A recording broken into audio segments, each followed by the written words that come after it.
Bus stand లో పడుకున్నాం, ఒక రోజు హాస్పిటల్ పడుకున్నాం, ఒక రోజు ఎక్కడెక్కడ గల్లీలో పడుకున్నాం సార్. మేము 4 రోజులు ఇంటికి వెళ్ళలేదు. ఇంటికి వెళ్తే మేము నార్మల్గా మేము చంపుతామని చెప్పేసి సార్, మా ఇల్లు కూడా కూలగొట్టాలని చెప్పేసి సార్, గవర్నమెంట్ ఇల్లు కూడా మేము ఇప్పించామని చెప్పేసి సార్ వాళ్ళు.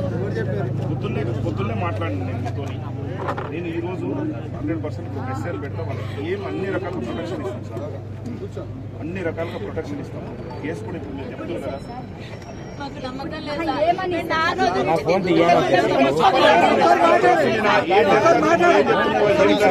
వీడియోలు ఉన్నాయి కదా నీ దగ్గర, అన్ని తీసుకోండి. ఎవరు అర్థం చేసుకో.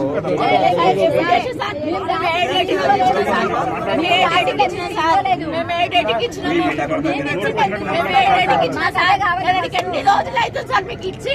ఎల్లడికి 4 రోజులు అవుతుంది.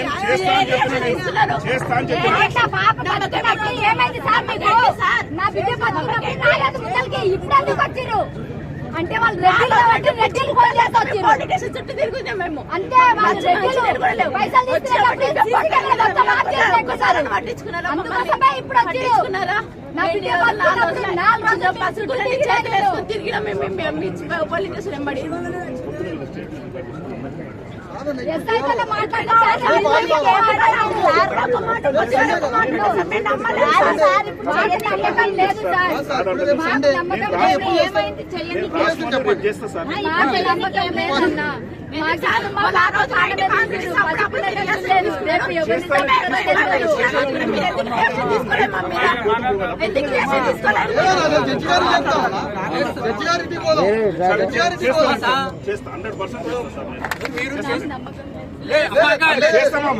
చేస్తామని చెప్తున్నాం కదా.